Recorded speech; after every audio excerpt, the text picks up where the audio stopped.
Madam President, last Wednesday, Americans all across the country were preparing for Thanksgiving.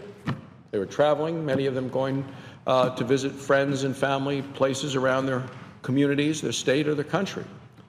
So what did the Obama administration do when it thought nobody was actually paying attention? It snuck out a huge new regulation that imposes job-crushing environmental restrictions. Politico ran an article of it later that day. The headline was, "The most expensive regulation ever. Obama rolls out a major EPA rule." Well, why would the president do that?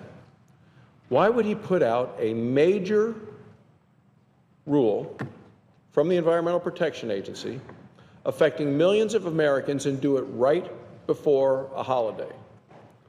If these regulations are such a good idea, you would think the administration claims it's a good idea. You'd think that the administration would put it out in a way that people would be paying attention. I want to know why the administration did this in a way to hide the regulations from the American people.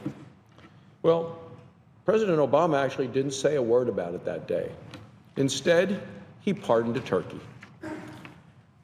Turkey got a better deal than the American people did last week. They're the ones who are going to be paying for the president's expensive and destructive regulation. Here's what's happening. The Environmental Protection Agency has proposed a new rule that would dramatically slash the limits of ground-level ozone. The rule ran 626 pages. Then you add on the appendix, another over 500 additional pages in the appendix. So here's what the Wall Street Journal had to say about the new rule. They had an editorial on it Friday with the headline, "Highway to the Danger Ozone." It says, like so many other such rules, this one twists decades-old air pollution laws to restructure the U.S. energy industry and gradually ban fossil-fired power. So you have fossil fuel-fired power gradually being banned as this administration tries to restructure the U.S. energy industry. Now, it says coal is the first target. The article also adds, but natural gas is next. The current limit on ozone is 75 parts per billion. Parts per billion. The Environmental Protection Agency wants to cut that number down to as little as 70, or 65, or 60 parts per billion.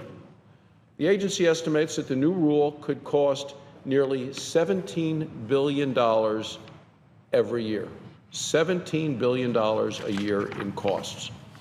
Most of the country would fail to meet Washington's tough new standards if they were in place today.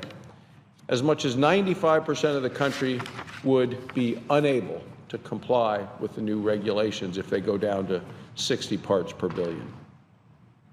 States, counties, cities, they'd all have to curb their energy production, and they'd have to limit manufacturing. I mean, less economic growth, fewer people working. It'll raise the cost of everyday living. It'll destroy middle-class jobs.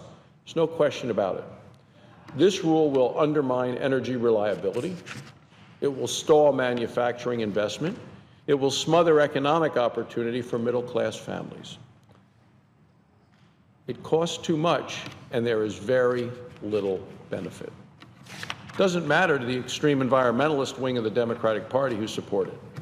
The Obama administration is once again turning a deaf ear to the American people who want Washington to focus on jobs.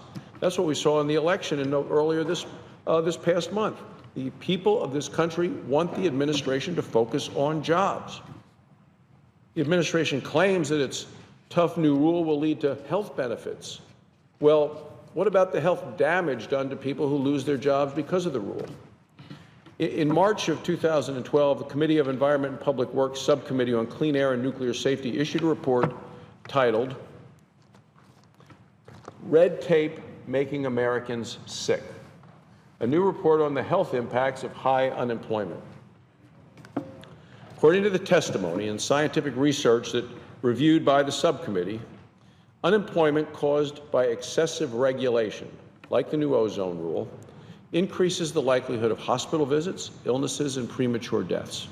Well, that raises health care costs. It hurts the health of children and the well-being of families. The Obama administration doesn't want to hear it and certainly doesn't want to talk about it. Bipartisan majorities in Congress have rejected the president's energy policies. Senate Democrats wouldn't even bring up his cap-and-trade plan for a vote in this body. So what does the president do? Does he learn the lesson that the American people don't want his enormously expensive, job-crushing policies? Does he listen to the voters in the most recent elections? People who sent a clear message that they weren't happy with the direction the country is headed? No, not President Obama. He goes ahead and does it anyway. Mr. President, people are concerned about jobs. They're concerned about the economy. The president is focused, though, on making it tougher for the private sector to create jobs and tougher for the economy to grow. He purposely is going around the American people and their representatives in Congress and taking this drastic step on his own. Why? Because he knows even Democrats in Congress don't support him. So what are the Democrats who control the Senate right now going to do about it? If history is any indication, they're not going to do anything. Democrats in Congress are going to just roll over and accept another destructive policy by President Obama. That's what they did with the health care law. It's a terrible law. And Democrats in Congress pushed it through anyway because President Obama told them to do it. Nancy Pelosi was the Speaker of the House at the time, and she said, first you have to pass the bill before you get to find out what's in it. Well, now even Democrats are admitting it was a bad idea as they're learning more and more of what was in this bill that they voted for. The senior senator from New York said the other day that the health care law, quote, wasn't the change we were hired to make, close quote. He said with the economy in bad shape, it was a focus on, quote, the wrong problem, close quote. Now that's from a senator who voted for the health care law. Well, today the senator is right when he says it was a focus on the wrong problem. With this new ozone regulation, the president is still focused on the wrong problem.